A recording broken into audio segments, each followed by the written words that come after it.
Hello, everyone, and welcome to RHAP. We are here to talk about The Getaway, Episode 2, with the latest Getaway star, Dan Toomey. Dan, how you doing? Good. It's. I appreciate you calling us stars. You Yeah. guys weren't there at the premiere of it, but Adam said that in order for the twist to work, he had to look each of us in the eye as if we were the star of the show every time he spoke to us, in order to convince us that we were actually much more important than we really were. So I'm glad that you're continuing this theme right now. I really appreciate that. Listen, you are the star of this podcast. That Oh, thank you, we're Sasha. not. We never lie. We never lie. It's very true. So, Appreciate it. here As soon we as the are. cameras turn off, you guys are gonna be like, I hate these guys. Never. I have said before that this is my worst nightmare where I think that I am the star of something and turns out I'm just one of many. Yeah, I mean I mean we could talk about my reaction more, but I mean after it came out, I was talking to Sam and I was like, oh, so this whole plan was just you getting a bunch of narcissistic YouTubers in the same place and convincing us that we're all important, and when in reality none of us are important. And he looks at me and just goes, yeah. so so he got us. He got us. That's a big very time. Sam response. Yeah. He just goes, yeah. That was it. No further explanation at all. But he loved it. So Yeah. Oh, Yeah. Oh, man. well, of course, I'm your host, Taran Armstrong. I'm joined by my co-host, Sasha. How you doing, Sasha? So good. I'm so excited. Dan, like my husband, who is a engineer techie, has sent me the VC episodes before. That's why I was like, I know who this is. And when I told him I'm talking to you, he's like, well, why just you? So it's very exciting in our household to talk to you today. I'm glad that I could speak to his community. I'm glad that there's finally Yes. a voice for VCs out there. I know, very unfortunate. He's like, yeah, checks out. Yep. Again, I'm just glad that the tech community has somebody out there speaking for them on social media. Seriously, it's a very sad time. Very Who sad else? time. Who It's a else? very sad time. And you need someone who looks like me to do it. And you know what? I'm willing to be that guy for him. See, the joke is that you might be the minority in some of these spaces. You know, it's truly brave what we do. Very brave. Well, this is a sad time because we are talking to you, Dan, after episode 2 of The Getaway, and Yes. you have now been voted out. We are, of course, talking up until episode 2 and no further. So if you haven't watched episode 2 by now, what are you doing? It said it on the title and the thumbnail, so kind of your fault at this point. But Dan, tell me about your involvement for the show. What was it? What was like the approach to get you on? The approach to get me on was Good Work and Morning Brew had recently gotten we started streaming on Nebula, and then my boss came up to me and said, do you want to go to Las Vegas? The people who made this show called Jet Lag are willing to fly you to Vegas where you can be in a game show. And I had never been to Vegas, and I said, sure. Oh, wow. And then, yeah. And so, I mean, I really said yes before I knew pretty much anybody involved or what I was going to do. And I met all of them at Topgolf our first night in Vegas. Iconic. Yeah, which is hilarious. They brought us to the most entertaining city, arguably, in America. And the thing we chose to do was Topgolf. We could have seen like David Copperfield inhale knives, but instead we did Topgolf. But and then that was really it. I mean, that was the extent of my involvement. I was just told that it was going to be a travel-based game show. And then that I was kind of like, sure, I love travel. So that's how I joined. So were you more excited to be part of like a travel show or like a social strategy? Granted, you didn't maybe given that first. So I was told that Amy, Yeah. when she was watching my performance, she said, I've never seen somebody play a game so poorly. So I was pretty much not concerned or really maybe that good or aware of the whole social strategy element of Valid. I was very excited to go on a road trip across the great American West. So that was really what I was kind of having fun with the entire time. And then obviously the snitch thing was cool, but Mhm. it was more so like it was a fun trip to take, you know? So also I think, you know, clearly I am not as skilled with game strategy than you know, compared to the rest of the players on the game. So I was really just kind of in it for the trip. Yeah, I I see think we that got now that that vibe. I'm too. I think we got that vibe at the Donkey Museum, where you were My more God. excited about the donkey T-shirts than like strategizing. The more you watch this show, the more you realize how awful of a player I was, and it's really shocking that I wasn't eliminated day one. But yeah, so I mean, you had a good defense, which was that I'm not even from New York. That was a pretty Yes. solid. yeah, that was a hilarious moment from Forn. He's like, "You're the slick talking man from New York." Forn and I really, throughout the series, have a kind of will they, won't they tension that you know you would My see. favorite. Yeah, you kind of see in like an early 2000s rom com, very very sexual. Yeah. Mm, But you know that tension, I really think, is the heartbeat of the show, and you'll mhm. continue to see that. But I don't want to spoil anything, obviously.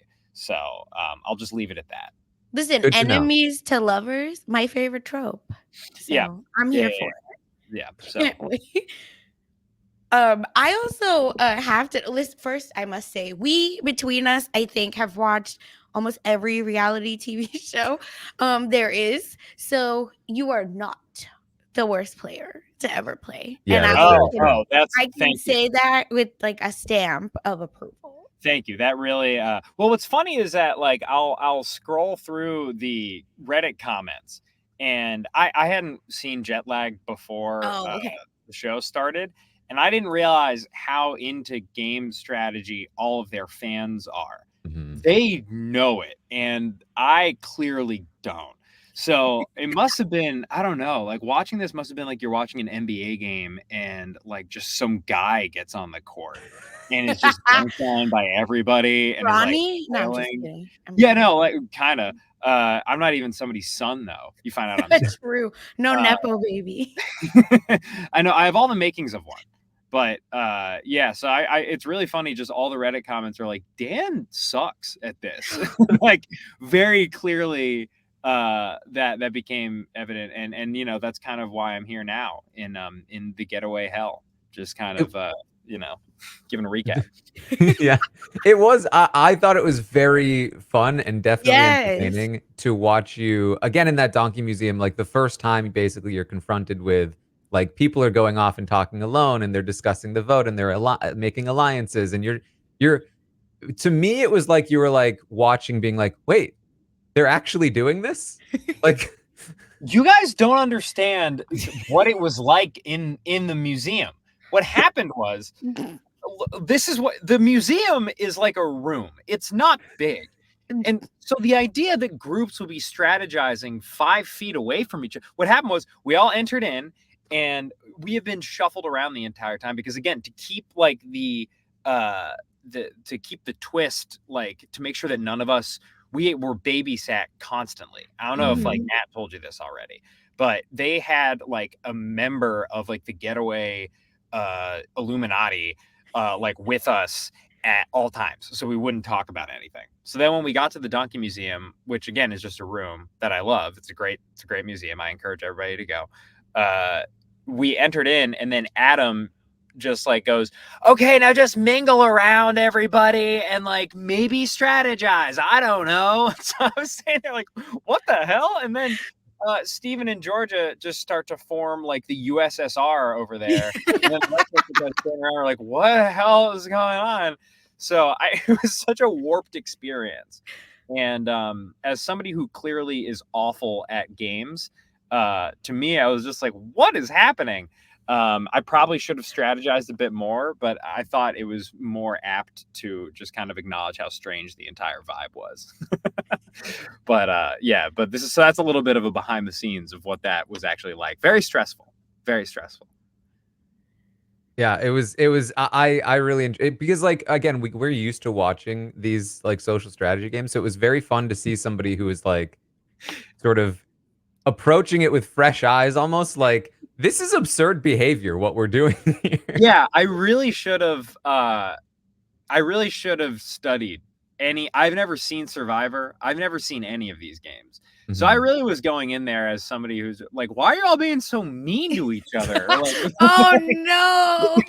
it was yeah, I now the more I speak, the more unqualified I've become. And the dumber my casting decision was in this entire show. I don't think so. I I think you I think fulfilled you exactly the really role. thank you. Here's the thing. As the vibes only messy half of this podcast, because there's a strategy Yes, on the Sasha. side, I and knew then we would I'm get the along. Thank yeah, you. and I'm the getaway. We get along. It's great. But as the messy person, I don't want 6 game bots. I don't want it. And that's what they Okay? are. They're game Yeah, bots. and we don't need it. Yeah, we're the Sorry, only Sharon. humans. Yeah, Yeah. it's not necessary. People don't even know me. They're calling me a robot. It's Period. Okay. Uh, and it's way more fun or balanced, maybe I should say, to have folks that are like vibes only because they bring out a different part of the game. I feel like you threw in such a wrench for the USSR where they were just like, well, what do we do with that? Because we Yeah. thought we had him. And Yeah. I think they made a mistake by voting you out because you're vibes only and you keep vibes only people and vote out the strategic people. Yeah, I will say, and look, the show does just plummet in quality without me in it. I'll you know, spoiler alert, but I don't feel like that's much of a spoiler. Well, what's funny is that also we have this like little premiere event, and in it, Sam is on stage, and he went, well, it's really important to consider that when we were casting everybody, we wanted to make sure that we would pick people who not necessarily wouldn't think too hard. But we're all sitting there like, do you just call us stupid? I was talking to him after, and he was like, he wasn't supposed to say that. That's not what we meant. I was like, so Sam's clearly like, you know, I think I did fit the bill a little bit because obviously I wasn't thinking too hard about the entire scenario. But yeah, it was fun. It was definitely a good time. I do have a very important question for you, Yeah. which is, do you still have the donkey T-shirt? I do. Yes, Okay. I do.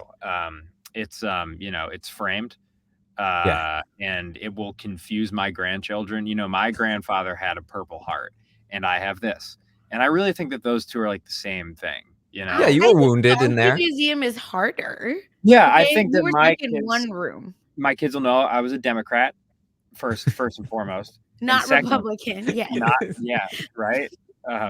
Clearly, because it's like a little heartbeat thing. So it'd be like, clearly, yeah, it's like a heartbeat, and then like the heartbeat makes the shape of a donkey on it.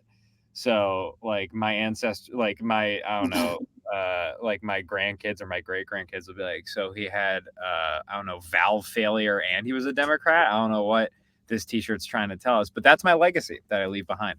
Truly, It was symbolizing that you were the heart of the show. Yes. yes, The yes, donkey and heart again, of the show. and I can't stress this enough. The show flatlines after. Yeah, you took the heartbeat with you. It's true. Yeah, and nobody. It really is just. I mean, it's a shame. It's a real shame. But you know, I tried my best. Come on, Actually, I jury really did. buyback. Let's bring him in. Let's bring him back. Yep. Yeah. Tell us about Tomato Gate here Yeah. in episode 2, because this is Foreign really tried to put a hit out on you, it seems. This is how fascism spreads. This was actually like an unbelievable case study on groupthink. Foreign essentially is like a little fascist dictator at the end of that episode. He says like he says to camera, I was spreading misinformation, and I build it like with a little phrase, and it kept going, and this is genuinely like we got like a little microcosm of just like how political ideology spreads. And I was standing there like I said at one point, and I don't know if they showed this in the episode, but like there's this whole thing with like water as well, where Foreign like didn't fill up somebody's water and got met. Yeah. And I said like, and I was trying to tell people like, no, like Foreign was trying to mess us up because he wasn't filling up the water, but Foreign's talking about tomatoes and I said to everybody, I was like, we have an actual Watergate here, but you're all focused on tomato gate. We have a legit Watergate happening. That did not make it in, and I'm very sad. I know. Yeah, I know. Adam actually texted me after, and he was like, "When did you say that? Because we want to include that in the thing."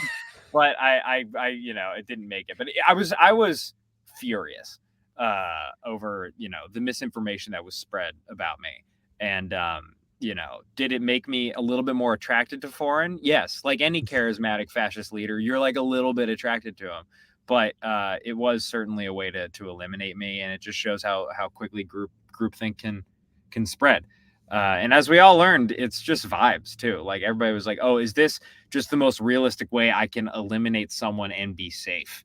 And I probably should have gunned for him earlier. My strategy was just to like be friends with everybody. And very quickly, and this is a good lesson for life. I don't know if you have any like viewers that are like 8 or 9, but being friends with everybody will quickly lead you to be eliminated in life very quickly, as I've learned throughout this game. So Tomatogate really just made me a dark, sad person throughout this entire process. Yeah, I think Georgia basically said in the episode that, like, at least what she explained was that you were too big a threat for her to take a risk to keep you. Yeah, I mean, look, Georgia likes to, be this like Mother Teresa figure or whatever.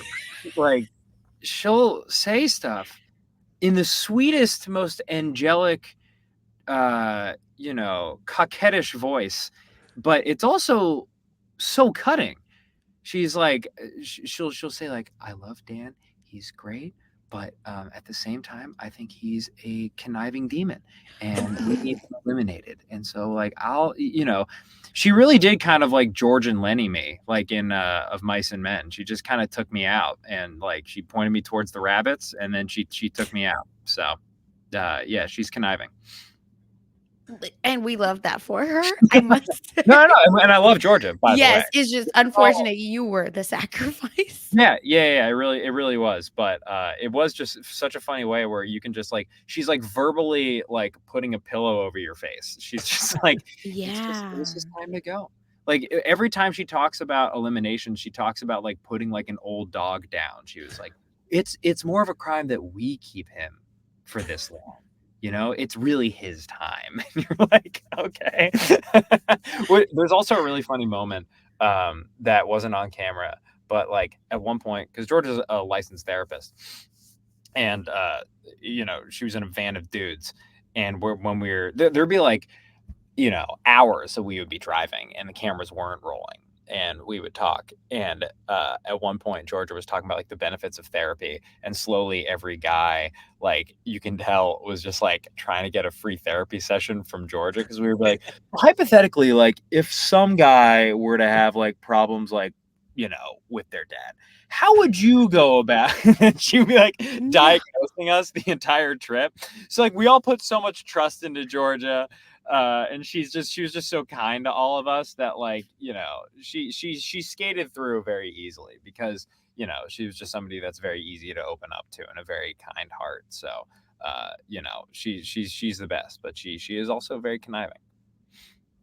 It's the way to do it. Yeah. Did you, obviously you only were competing as the snitch in 2 challenges.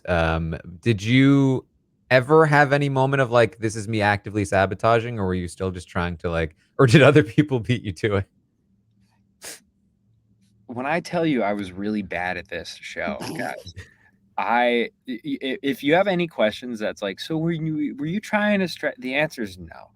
I was trying to, I think I said this, but to the camera, but I was like, oh, if I play as, my initial thought was, I thought that because they were like, oh, at the end, the money will be either in the snitch stash or like the main cash prize. But my suspicion was, because I think I didn't trust Sam and the Getaway team, that I really didn't trust them, which honestly I should have leaned more into.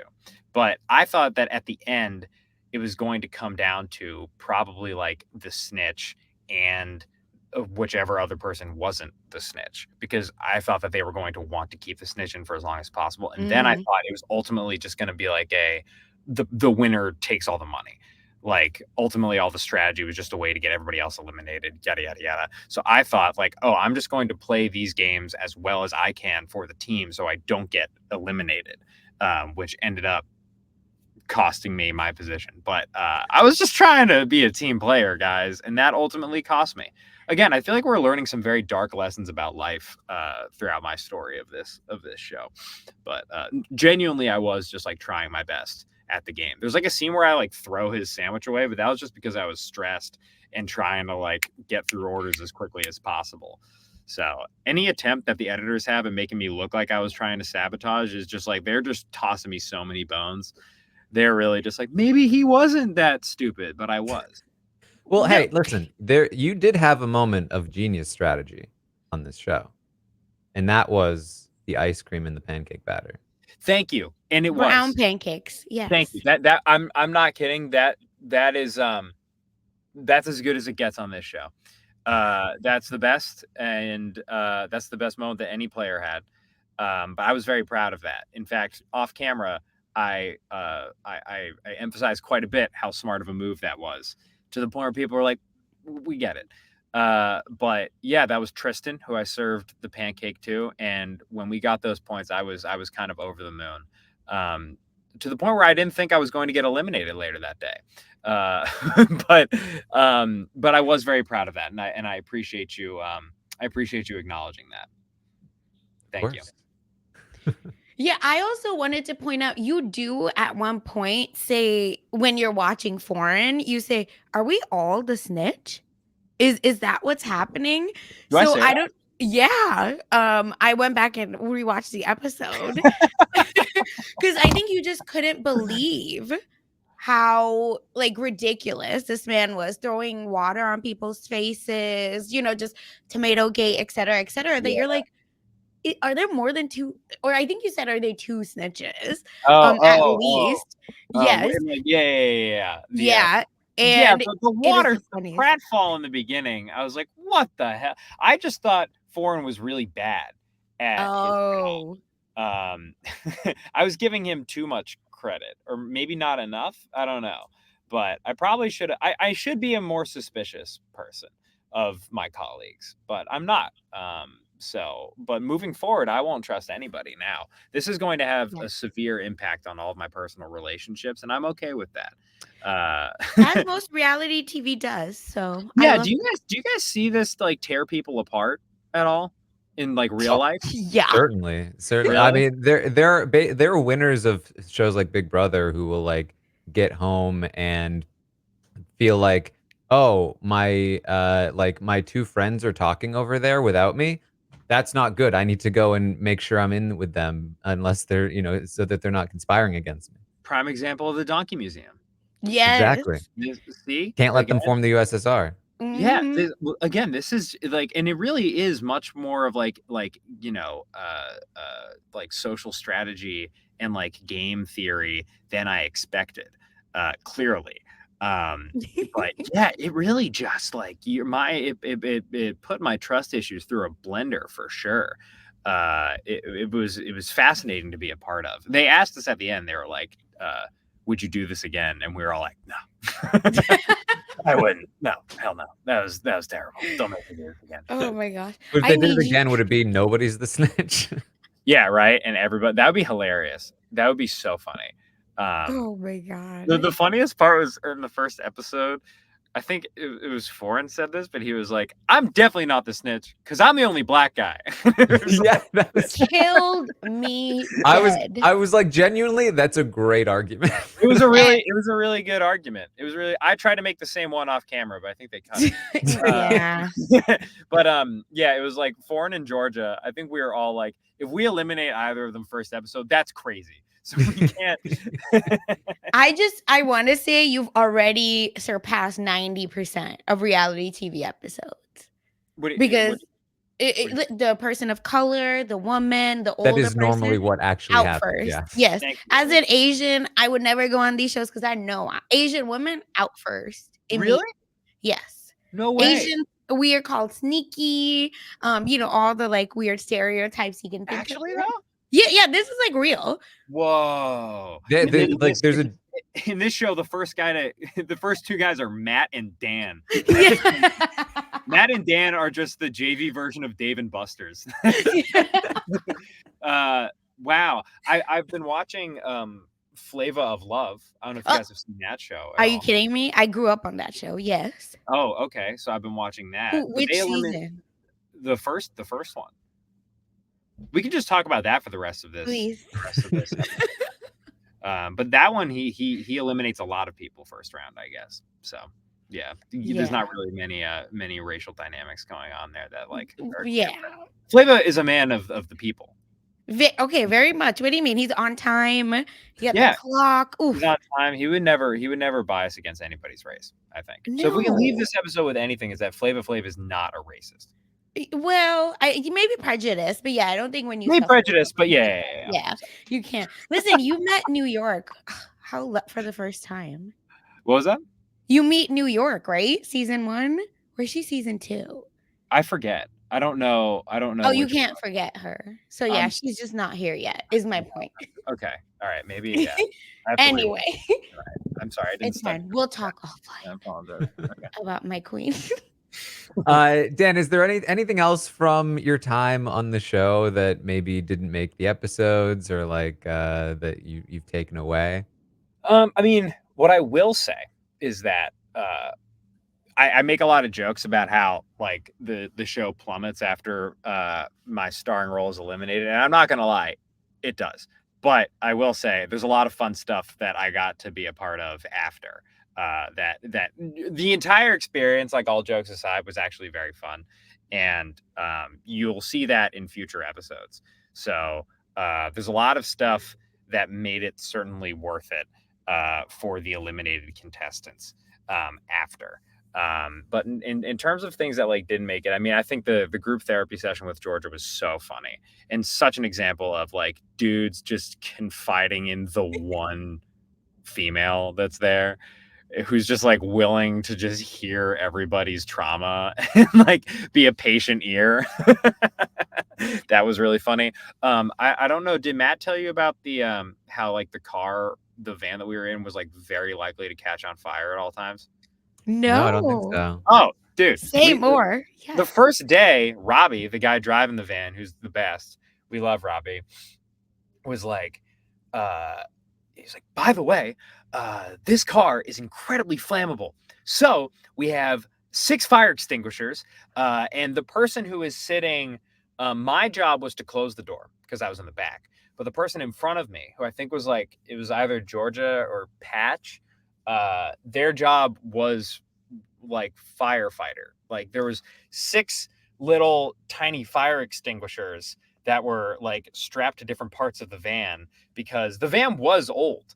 And there were 6 fire extinguishers in case anything caught on fire. It was the person sitting in front of me. It was their job to extinguish and make sure we like didn't die in flames, which was like constantly like a fear. So that was also a very funny part, was that they're like, by the way, this is legitimately a very old van and we don't know if it's gonna catch on fire. It's just another element of the show, right? Like if you are worried you're going to be voted out, you have another option, which is set the car on fire. Yeah. Self-immolation. Yeah. I mean, nobody, if I'm not winning, no one's winning. So yeah. Actually, really. I that's my strategy. Yeah. So that was a fun van dynamic, never knowing if you were going to combust. That was a fun also, I think I've seen that van in a Sidemen video as well, because they were also in Vegas and they did a road trip, and crazy. It looked the outside looks very similar. Interesting. And so KSI has had meltdowns in that van, I believe. Okay, good to know that it's been blessed before. Yes. Yeah, that van was funny. It almost felt like the Flintstone van, where I expected to get in there and then just like at the bottom you just had to pedal with your feet or something. And does have that vibe. The wheels are just like square stones. But you have to pick up. Yeah, but Sam reveled in it. He was like, this is hilarious that we have to put them through this. The van was also hot. It was very, very hot.